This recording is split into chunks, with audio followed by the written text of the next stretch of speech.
Los Angeles was forced to slash funding for the fire department after Mayor Karen Bass awarded gilded contracts to city workers, a review of public records shows. The trouble began early last year after Bass settled contract negotiations with public sector unions. In dozens of agreements, the city's civilian employees pocketed 20 to 25% wage hikes over 5 years and other goodies that cost the city $4.5 billion over the life of the contracts, according to an analysis by the city's administrative officer, the City Journal reported. A series of unintended payouts stemming from judgments against the city in personal injury lawsuits brought Los Angeles to the brink.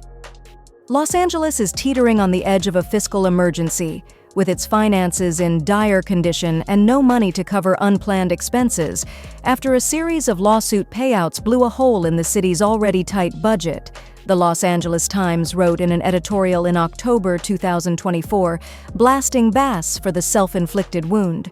The paper warned that the city's rainy day expense fund, required to be 10% the $8 billion general fund budget, was at danger of dipping below 2.75%, which would trigger a fiscal emergency.